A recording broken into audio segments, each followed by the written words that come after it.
অন্নপূর্ণা ভান্ডারের ভেরিফিকেশন শুরু। 1 জুন থেকেই অন্নপূর্ণা ভান্ডারের 3000 টাকা।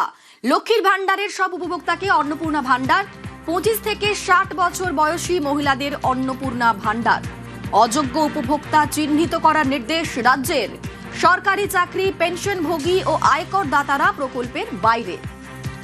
মৃত, স্থানান্তরিত ও ডুপ্লিকেট নামের তালিকা তৈরির নির্দেশ। 25শে মের মধ্যে জেলা থেকে সংশোধিত তালিকা তলব। 1 জুন থেকে পৌঁছালে নতুন আবেদনের সুযোগ। অন্নপূর্ণা ভান্ডারের ভেরিফিকেশনের কাজ শুরু। 1 জুন থেকেই এই প্রকল্পের টাকা পাবেন মহিলারা।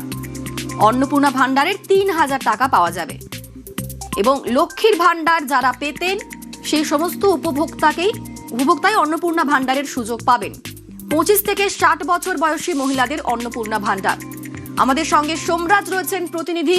সোমরাজ, ভেরিফিকেশনের কাজ শুরু, এর পরে কাজ কিভাবে এগোবে? দেখো, গতকালই রাজ্যের নারী ও শিশু কল্যাণ দপ্তরের তরফে অন্নপূর্ণা ভান্ডার নিয়ে বিস্তারিত এসওপি জারি করা হয়েছে। প্রথমত তোমাকে জানিয়ে রাখি যে ইতিমধ্যেই অন্নপূর্ণা যোজনার যারা উপভোক্তা হবেন তাদের ভেরিফিকেশনের নির্দেশ দেওয়া হয়েছে। অর্থাৎ এসআইআর চলাকালীন যারা মৃত, স্থানান্তরিত, ডুপ্লিকেট তাদের নাম খতিয়ে দেখার নির্দেশ দেওয়া হয়েছে। ইতিমধ্যেই সব জেলার জেলাশাসক ও কলকাতা পুরসভার ক্ষেত্রে কমিশনারকে চিঠি দেওয়া হয়েছে।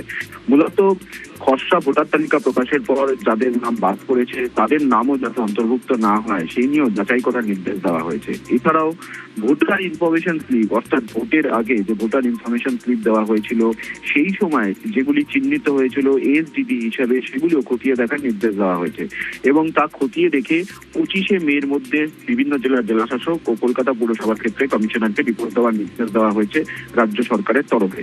পাশাপাশি ইতিমধ্যেই অন্নপূর্ণা ভান্ডার নিয়ে এসওপিও জারি করা হয়েছে।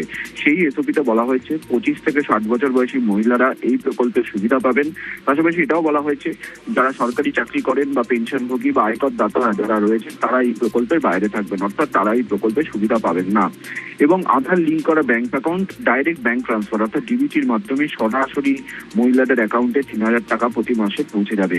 শুধু তাই নয়, লক্ষ্মীর ভান্ডারের সমস্ত উপভোক্তাকেই অন্নপূর্ণা ভান্ডারের মধ্যে অন্তর্ভুক্ত করা হবে, কিন্তু সেক্ষেত্রে যেটা নির্দেশ দেওয়া হয়েছে ইতিমধ্যেই যে যারা মৃত, শিফটে, ডিলিটেড বা অনুপস্থিত ভোটাররা রয়েছেন এসআইআর চলাকালীন প্রক্রিয়ায় যে তালিকা প্রকাশ হয়েছিল তারা এই প্রকল্পে সুবিধা পাবেন না। 1 জুন থেকে নতুন আবেদন নেওয়া হবে অন্নপূর্ণা যোজনা পোর্টালের মাধ্যমে।